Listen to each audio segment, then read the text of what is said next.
Hi ரோக்லே. Mid night ஆயிடுச்சு, 12:40 ஆயிடுச்சு. இப்போ தான் இந்த வீடியோ ரெக்கார்ட் பண்ணுறேன்.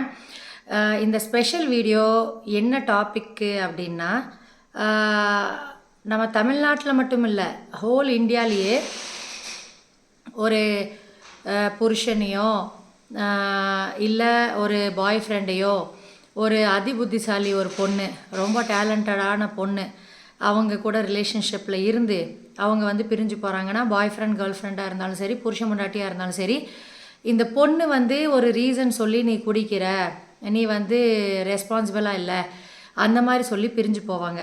ஆனால் ஆண்மகன் இருக்காங்கள்ல, சில ஆண்மகன், எல்லா ஆண்மகனையும் நான் சொல்ல, சில ஆண்மகன் இவங்க என்ன பண்ணுவாங்கன்னா, இவங்களுக்கு வந்து அந்த பொண்ணு வந்து ரொம்ப டேலண்டடாக தெரியும், ரொம்ப டேலண்டடு, பியூட்டிஃபுல்லாக இருக்காங்க, நம்ம வந்து அவ்வளோ ஒர்த் இல்லை இவங்களுக்கு ஹஸ்பண்டாக இருக்கிறதுக்கு, நம்ம டிசர்விங் கிடையாது, இவங்களுக்கு நம்மளோட பெரிய அறிவாளியாக புருஷன் கிடச்சிருக்கலாம், நம்ம வேஸ்ட்டு, அந்த மாதிரி அவங்களுக்கு வந்து மனசில் இருக்கும் ஒரு சில ஆண்களுக்கு. ஆனால் அதை வந்து வெளிப்படுத்தாமல், அதை வந்து ஒத்துக்காமல், வெளிப்படுத்தாமல அதை ஒத்துக்காமல், ஆமாம் நான் வந்து உன் அளவுக்கு டேலண்டட் இல்லை, நான் உன்னே மாதிரி ஸ்மார்ட் இல்லை, பரவாயில்ல நீ தான் ஃபேமிலியை பார்த்துக்கிற, நான் ஒன்றுமே இல்லை அப்படின்னு சொல்லி அவங்க காலில்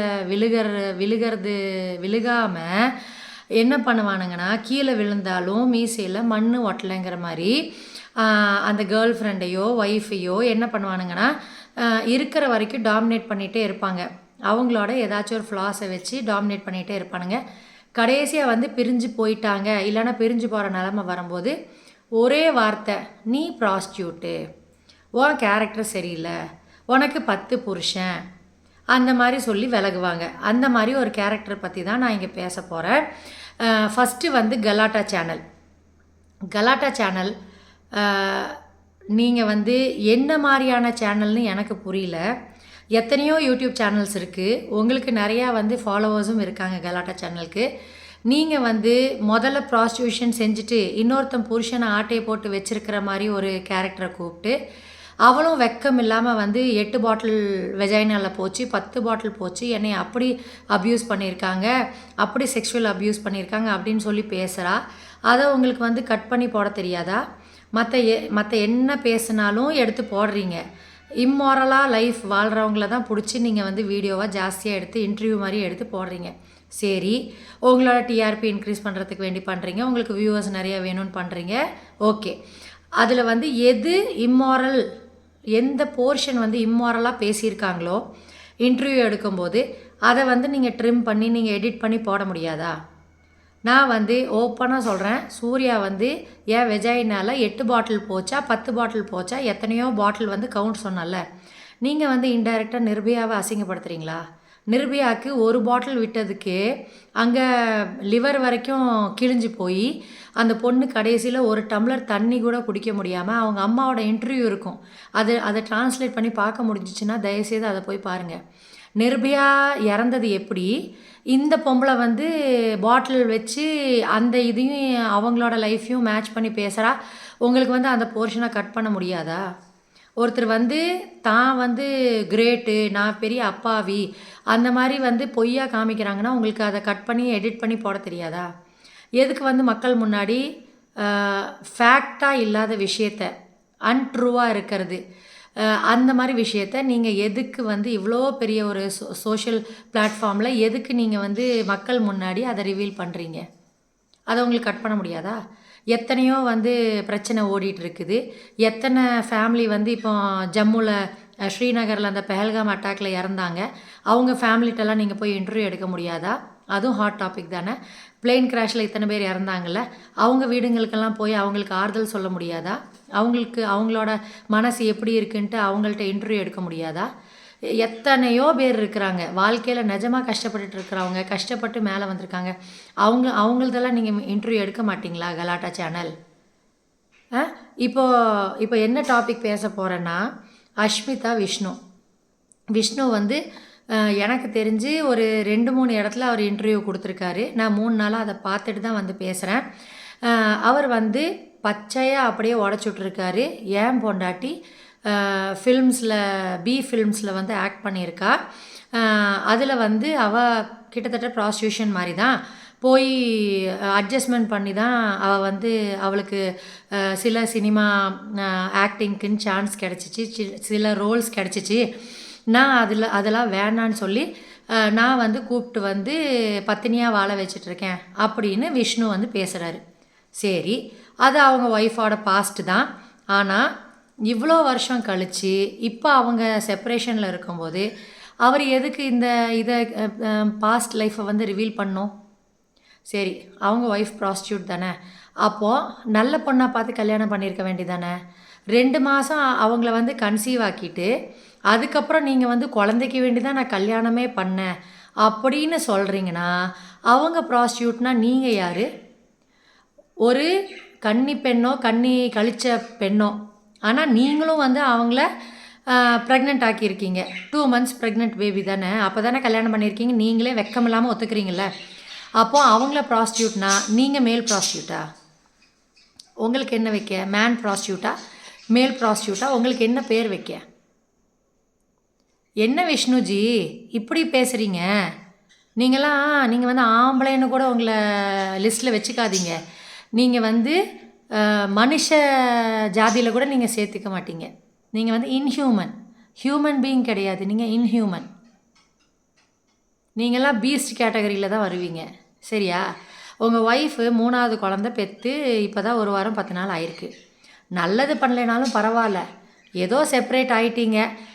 அப்புறம் நீங்கள் சொல்கிறீங்க இன்னுமே அவள் வந்து யாரு கூடயோ ரிலேஷன்ஷிப்பில் இருக்கா, ஏதோ ஒரு பெரிய அதிகாரி அவங்க கூட ஏதோ ரிலேஷன்ஷிப்பில் இருக்கா, அது எனக்கே தெரிய வரல, இப்போ தான் எனக்கே தெரிய வந்திருக்கு அப்படின்னு நீங்கள் சொல்கிறீங்களே. அப்போது அவங்கள்ட்ட பர்மிஷன் கேட்டு ஒரு அரேபியன் மாடலு அவங்க கூட நான் போயிட்டு வரேன், எங்களுக்கு டேர்ம்ஸ் சரியில்லை, நாங்கள் வந்து ரீயூனைட் ஆயிருந்தோம், அந்த டைமில் எனக்கு வந்து செக்ஸ் தேவைப்பட்டுச்சு, அப்போ நான் வந்து போயிட்டு வந்தேன், வேற ஒரு லேடி கூட பர்மிஷன் வாங்கிட்டு போயிட்டு வந்தேன் அப்படின்னு கொஞ்சம் கூட வாய் கூசாமல் சொல்கிறீங்கள. அப்போது நீங்களே சொல்லிக்கிறீங்க அடல்ட்ரி கிடையாது, யார் வேணாலும் யாருக்கு கூட வேணாலும் கல்யாணம் ஆனாலும் இருந்துக்கலாம், அது வந்து இல்லீகல் பண்ணிட்டாங்க, லீகல் தான், இப்போது இல்லீகலாக இருக்கிறதே லீகல் தான். அப்போ உங்கள் பொண்டாட்டி யார் கூடயாச்சும் ரிலேஷன்ஷிப்பில் இருந்தால் மட்டும் உங்களுக்கு மூக்கில் மூக்கு அரிக்குதா? உங்கள் பொண்டாட்டி மட்டும் அந்த மாதிரி இருந்தால், ஒருத்தர் கூட இருந்தால் உங்களுக்கு தப்பு. ஆனால் நீங்கள் வந்து வெரைட்டியாக பார்க்கலாம். கேட்டால் எங்களுக்கு டேர்ம்ஸ் சரியில்லை.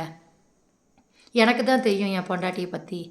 உங்கள் பொண்டாட்டி வந்து வீடியோ பைத்தியம், ரீல்ஸ் பைத்தியம், எல்லாமே சும்மா ரீல்ஸ்க்கு தான் எடுத்து நல்ல அம்மாவாக, நல்ல பொண்டாட்டியாக, நல்லா பிஸ்னஸ் விமனாக, என்டர்ப்ரனராக காமிச்சிக்கிறாங்க அந்த மாதிரி சொல்கிறீங்கள. ஆமாம், எல்லா தொழிலையும் இப்போ வந்து சோஷியல் மீடியாவில் ஆக்டிவாக இருந்தால் தான் ஒரு தொழிலை நடத்த முடியும். எல்லா ப்ரொஃபஷனுக்கும் இப்போ வந்து சோஷியல் மீடியா தான் ஃபஸ்ட்டு ப்ரமோஷனுக்குன்ட்டு நிற்கிது. நம்ம வீட்டில் உட்காந்தே நம்மளுக்கே செல்ஃப் ப்ரமோஷன் பண்ணிக்கலாம். அதில் என்ன தப்பு இருக்குது? அவங்க வந்து தொப்புளை காமிக்கிறாங்க, காலை காமிக்கிறாங்க, அதெல்லாம் பிடிக்கல அந்த மாதிரி நீங்கள் சொல்கிறீங்கள. அவங்க வந்து மற்ற லேடிஸ் பண்ணுற மாதிரி வல்கராக ஏதாச்சும் பண்ணுறதுக்கா அவங்க இடுப்பு காமிக்கிறதோ காலை காமிக்கிறதோ பண்ணாங்க. நீங்களே சொல்கிறீங்க அவங்க மசாஜ் சென்டரில் போய் அவங்க வயிற்றுக்கு மசாஜ் பண்ணுறதை காமிச்சிருக்காங்க அப்படின்ட்டு. அதுவும் ஒரு விதமான ப்ரமோஷன் தானே, அந்த மசாஜ் சென்டருக்கு ப்ரமோஷன் தானே. அதனால என்னங்க இருக்குது? எந்த காலத்தில் இருந்துகிட்ருக்கீங்க? நீங்கள் தான் இவ்வளோ வந்து கல்ச்சர்டாக ஃபாரினில் பிறந்த மேன் மாதிரி பேசுகிறீங்க. அப்போது உங்கள் பொண்டாட்டி வந்து இடுப்பு தெரிஞ்சிட்டா, தைஸ் தெரிஞ்சிட்டா உங்களுக்கு ஏன் வலிக்குது? விஷ்ணு, நீங்கள் வந்து உங்கள் பொண்டாட்டியை என்ன வேணாலும் சொல்லுங்கள், ரீல்ஸ் பைத்தியம்னு சொல்லுங்கள், எது வேணாலும் சொல்லுங்கள், அதை பற்றி பிரச்சனை கிடையாது. ஆனால் இந்த ப்ராஸ்டியூட்டுங்கிற வேர்டை நீங்கள் என்ன சொல்கிறீங்க? Once a seater always a seater அப்படின்ட்டு உங்கள் ஒய்ஃப் சொல்லியிருக்காங்கன்னு சொல்கிறீங்க. ஆமாம், ப்ளே பாயாக இருந்தால் அப்படி தான் சொல்லுவாங்க. ஏன் பொண்டாட்டி ப்ராஸ்டியூட் முதல்ல ப்ராஸ்டியூட்டாக தான் இருந்தால் அவளை வந்து நான் நல்வழி பண்ணி வாழ வச்சேன். இந்த மாதிரி தயவுசெய்து இதுக்கு மேலே எந்த இன்டர்வியூலையும் பேசாதீங்க. நான்லாம் அஷ்மிதாவுக்கு பதிலாக இருந்தேன்னு வைங்களேன், ஒரு வீடியோ எனக்கு அகெயின்ஸ்டாக கேரக்டர் அசாசினேட் பண்ணி வந்திருக்குன்னு தெரிஞ்சிச்சுன்னா நேராக அடுத்த நாள் நான் ரிமாண்ட் பண்ண வச்சுருப்பேன் உங்களை. புரியுதா? அதனால் இந்த தேவையில்லாத வார்த்தையை பேசாதீங்க.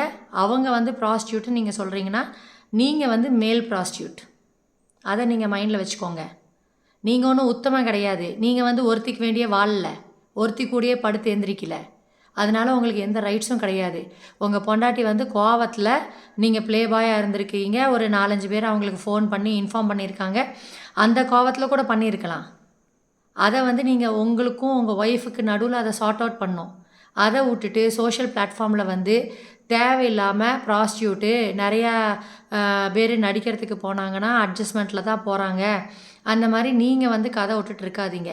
அப்புறம் அந்த டைரக்டர் எங்கே போனால் அந்த பெரிய மேல் அதிகாரி இருக்காங்கள்ல, 2 பேர்த்தையும் கொண்டு வந்து நிப்பாட்டுங்க. நீங்கள் சரியான ஆம்பளையாக இருந்தால் எந்தெந்த டைரக்டர் கூட இவங்க வந்து பெட் ஷேர் பண்ணாங்க, அட்ஜஸ்ட்மெண்ட் பண்ணாங்க, அதுக்கு வந்து அந்த டைரக்டரை பேர் சொல்லுங்கள், கூப்பிட்டு வந்து உட்கார வைங்க இன்டர்வியூவில். இல்லைனா பேர் சொல்லுங்கள். நிஜமான ஆம்பளையாக இருக்கீங்க அப்படின்னா நீங்கள் அதை பண்ணுங்க, சரியா? அப்புறம் அந்த போலீஸ் அதிகாரி சொல்கிறீங்களே, அவரையும் கூப்பிட்டு வந்து இன்டர்வியூவில் உட்கார வைங்க. எல்லாம் எவிடன்ஸோடு பேசுங்க மிஸ்டர் விஷ்ணு. வாய் இருக்குன்னு பேசாதீங்க. பொண்டாட்டி தான். எவ்வளோ வருஷம் ஆனாலும் நீங்கள் அகைன் டிவோர்ஸ் வாங்கினாலும் பொண்டாட்டி தான். நீங்கள் 1000 பொண்டாட்டி கட்டினாலும் உங்கள் குழந்தைங்களுக்கு 3 குழந்தைங்களுக்கு அம்மா அவங்க தான். அதை அழிக்கவே முடியாது. அந்த அம்மாங்கிறதுக்காச்சும் மரியாதை கொடுங்க. அவங்களுக்கோ அவங்க ப்ரொஃபஷனுக்கோ நீங்கள் மரியாதை கொடுக்கலன்னா பரவாயில்ல. ஆனால் நீங்கள் வந்து 3 குழந்தைங்களுக்கு அப்பா, அதை மைண்டில் வச்சுட்டு பேசுங்க. இப்போ நீங்கள் பேசியிருக்கிறது இனி ஜென்மத்துக்கும் நீங்கள் போய் அவங்க காலில் விழுந்து மன்னிப்பு கேட்டால் கூட நான் பேசுனதெல்லாம் தப்புன்னு சொன்னால் கூட மக்கள் அதை நினைக்க மாட்டாங்க. இப்போவே அவங்களோட வீடியோஸ்லலாம் எவ்வளோ கேவலமாக போய் எழுதுகிறாங்க தெரியுமா? எதுக்கு அப்படி அசிங்கப்படுத்துகிறீங்க? உங்களால் உங்கள் பொண்டாட்டிக்கு ஒரு நல்ல புருஷனாக வாழ முடியலன்னா வேறு கல்யாணம் பண்ணி செட்டில் ஆகிட்டு போயிட்டே இருக்கணும். இந்த குழந்தை சென்டிமெண்ட் பேசுகிறீங்களே, திருப்பி நிலாக்க வேண்டியதாக வந்து சேர்ந்தேன், குழந்தைக்கு வேண்டியதாக கல்யாணம் பண்ணிட்டு, இப்போ அந்த குழந்தையோட பாசம் எங்கே போச்சு? ஒரு நல்ல அப்பனாக இருந்தால் இப்போ தான் ரொம்ப 3வது குழந்தை பிறந்திருக்கு, நம்மளால் பார்க்க முடியலையே, தூக்கி கொஞ்சம் முடியலையேன்னு ஒரு நல்ல அப்பா அதான் யோசனை பண்ணுவான். நீங்கள் ஃபிட் ஃபார் நத்திங். உறவுகளே, தயவுசெய்து கலாட்டா சேனலில் இந்த மாதிரி அறகுறைங்க வேக்காடுங்க வீடியோ போட்டாங்கன்னா போய் பார்க்காதீங்க, லைக் கமெண்ட் பண்ணாதீங்க. அப்புறம் இவங்களுக்கு முதல்ல திட்டி இவங்களுக்கு அறிவு வர மாதிரி பண்ணுங்கள். உடனே எடுத்தோன்னே அஷ்மிதாவை போய் திட்டாதீங்க. நான் வந்து அஷ்மிதாவுக்கு சப்போர்ட்டர் கிடையாது. நான் ஒரு பொண்ணுக்கு பொண்ணாக சப்போர்ட் பண்ணுறேன். என்னோடய ப்ரொஃபஷன் சேர்ந்தவங்க அதனால சப்போர்ட் பண்ணுறேன். மற்றபடி நான் வந்து அவங்களோட பாஸ்ட்டோ அவங்களோட ப்ரெசன்ட் லைஃப் பற்றி நான் பேச வரல. நான் வந்து இவர் ப்ராஸ்டியூட்டுன்னு ஒரு வேர்டு யூஸ் பண்ணார்ல, அவங்க கூட 10 வருஷம் வாழ்க்கை வாழ்ந்துட்டு எல்லாம் தப்பாக பண்ணிவிட்டு ஒரு ஒரு ஒரு பொண்ணை ப்ரெக்னென்ட் ஆக்கி அதுக்கப்புறம் தான் ஐயோ பாவன் கல்யாணமே பண்ணாராமா அஷ்மிதாவை. இவர் வாயாலேயே தான் இவர் கெட்டிருக்காரு. அதனால தான் நான் இந்த வீடியோவே இப்போ ரெக்கார்ட் பண்ணிகிட்ருக்கேன். அவர்களே, சங்க காலத்துலேருந்து ஒரு ப்ராஸ்டியூட்னா கூட எவன் அவளை ப்ராஸ்டியூட் ஆக்கியிருக்கானோ அந்த ஆம்பளை தப்பிச்சிருவான். எந்த டைரக்டர் வந்து அட்ஜஸ்ட்மெண்ட்டு கூப்பிட்ருக்கானோ அந்த டைரக்டர் தப்பிச்சிருவான். அந்த இப்போ சுவாத்தியா அந்த பொண்ணு, அந்த ஒரு நாடகத்தில் வருமே விஜய் டிவியில், அந்த பொண்ணு விஷயத்துலையும் அந்த டைரக்டரோட பேரே வெளியே வரல. அந்த பொண்ணை தான் ஆனாவுனா கழுவி ஊற்றிட்டுருக்காங்க. எந்த தரதலை நாய் இந்த மாதிரி வேலைங்க செய்கிறாங்களோ அவனுங்களை முதல்ல பிடிச்சி அவனுங்களை டாராக கிழிச்சா எறிங்க. இதில் வந்து பெண்கள் வந்து விக்டம் தான். படுக்க கூப்பிட்டாலோ அட்ஜஸ்ட்மெண்ட்டு கூப்பிட்டாலோ விக்டம் தான் லேடிஸ். அதில் அவங்க வந்து கல்ப்ரிட் கிடையாது. அவங்கள வந்து வார்த்தையால் கொன்னுட்டு உட்காண்ட்ருக்காதீங்க. யார் அவங்கள இந்த மாதிரி வாழ்க்கை ஆக்கியிருக்கானோ, யார் அவங்கள வந்து பெட் ஷேர் பண்ணி அவங்க பேரை டேமேஜ் பண்ணியிருக்கானோ, அவங்கள கேரக்டர்லெஸ் ஆக்கியிருக்கானோ, அவங்களோட சிச்சுவேஷன் யூஸ் பண்ணி அவனை முதல்ல போய் திட்டுங்க. முதல்ல இந்த விஷ்ணுவோட வீடியோஸை பார்க்க விடாமல் முடிஞ்சால் ரிப்போர்ட் பண்ணுங்கள். கலாட்டா சேனலாக இருந்தாலும் பரவாயில்ல, போய் ரிப்போர்ட் அடிங்க. அந்த வீடியோவுக்கு ரிப்போர்ட் அடிங்க. முடிஞ்சா போட்டும், அந்த வீடியோவே இருக்க வேண்டாம். 3 சேனல் 3 இதில் 3 வீடியோஸ் வந்திருக்குன்னு நினைக்கிறேன். ஒரு 1 மணி நேரம் வீடியோ, அப்புறம்லாம் 20 மினிட்ஸ் 30 மினிட்ஸ் வீடியோ. போய் பாருங்கள் உறவுகளே. கலாட்டா சேனலில் இருந்துச்சு. இன்னொன்று வந்து ஒருத்தர் தாடிக்காரர் வீடியோ எடுத்துகிட்டு இருந்தார். அது இன்டர்வியூ எடுத்துகிட்டு இருந்தார். அது என்ன சேனல் எனக்கு தெரியல. ஆனால் நீங்கள் விஷ்ணு இன்டர்வியூ அப்படின்னு போட்டிங்கனாலே ஆட்டோமேட்டிக்காக அதுதான் ஹையாக போயிருக்கும் வியூஸு. அதனால் அவங்களுக்கு காமிக்கும், எல்லா வீடியோஸும் காமிக்கும். 3 நாளாக இவர் உட்காந்து இவரே முதல்ல ப்ளே பாய், இவர் ஒரு டிச்சு, இவர் வந்து பொண்டாட்டி எப்போ டிச்சுன்ட்டு இருக்காரா? தான் விழுந்தது பத்தலை, வாழ்க்கையில் ஏதோ ஒரு கெட்ட நேரம் தான் விழுந்துட்டாரு, வெளியே அசிங்கப்படுத்திட்டாங்க, சரி பொண்டாட்டியாச்சும் சேஃபாக இருக்கணும் அப்படின்னா இப்போ அந்த ஸ்கேம்லேயும் மணி ட்ரான்ஸ்ஃபர் பண்ணியிருக்கேன்னு சொல்கிறாரு. அப்புறம் பாஸ்ட் லைஃப் இப்படி, இப்பவும் ஒருத்தர் கூட ரிலேஷன்ஷிப்பில் இருக்கா, அவள் கேரக்டர் சரியில்லை, இவர் கேரக்டர் மட்டும் நல்லா இருக்கா, பேசணும் முதல்ல கேரக்டர்லெஸ்ஸாக இருந்து பேசலாமா? இவருக்கே முதல்ல கேரக்டரே கிடையாது, ஒரு ஸ்டேட்டஸே கிடையாது. அப்புறம் எங்கேருந்து பேச வந்திருக்காருன்னு எனக்கு புரியல. எனக்கு 2 நாளாக இவர் இன்டர்வியூ வந்துகிட்டே இருக்கா, பார்க்காம இருக்க முடியல. போய் பார்த்தா இந்த மாதிரி இருக்குது, டைஜஸ்டே ஆகலை, தூக்கமும் வரல. அதனால தான் இப்போ 12:45க்கு இந்த வீடியோ எடுத்துகிட்டு இருக்கேன் அவர்களே. தயவுசெய்து எல்லாருமே நம்ம டிஓடியிலேருந்து பட்டன் மொபைல்லேருந்து ஆண்ட்ராய்டுக்கு மாறிட்டோம்ல, அப்போ மூளையும் நம்ம ஆண்ட்ராய்டு மாதிரி ஷார்ப்பாக வைக்கணும். சரியா மிஸ்டர் விஷ்ணு? நீங்கள் முதல்ல உங்களுக்கு வந்து உங்கள் பொண்டாட்டி வந்து பட்டன் மொபைல் மாதிரி இருக்கணும், ஆனால் நீங்கள் வந்து ஆண்ட்ராய்டு மாதிரி இருப்பீங்க. எந்த ஆப்னாலும் இன்ஸ்டால் பண்ணிக்கலாம், என்ன வேணாலும் ப்ளே ஸ்டோர்லேருந்து டவுன்லோட் பண்ணிக்கலாம், ஆனால் பட்டன் மொபைலில் பண்ண முடியாதுல்ல. அது எப்படிங்க? நீங்கள் மட்டும் ஆண்ட்ராய்டாக இருக்கணும், உங்கள் பொண்டாட்டி மட்டும் பட்டன் மொபைலாக இருக்கணும்னா அது எந்த விதத்தில் நியாயம்? நான் வந்து பெரிய யூடியூபர் கிடையாது, என்னோடய வீடியோ பெருசாக ஷேர் ஆகி உங்கள் வரைக்கும் வருமோ வராதோ தெரியல. ஆனால் 4 கூமுட்ட மக்கள் வந்து அஷ்மிதாவை திட்டிட்டு உங்களை கிரேட்டுன்னு நினச்சிட்டு இருக்காங்கள்ல, கிரேட்டுன்னு நினைக்க வைக்கிறீங்க. நீங்கள் வந்து ஒரு ஜென்டில்மேன் தான், எல்லாம் என் பொண்டாட்டியோட பர்மிஷன்னால தான். நீங்கள் வந்து ஒரு பொம்பளைட்ட வந்து கல்யாணம் ஆகி இருக்கும்போது, ரீயூனியன் ஆகி இருக்கும்போது கூட நீங்கள் வந்து இன்னொரு பொம்பளை கூட போகிறீங்க அப்படின்னா, அவங்களோட கன்சர்னோட போகிறீங்க அப்படின்னா கூட அதுவும் ஒரு வகையான ப்ராஸ்டியூஷன் தான். நீங்கள் மேல் ப்ராஸ்டியூட் தான். Keep this in mind. Bye bye உறவுகளே, தேங்க்யூ ஃபார் வாட்சிங்.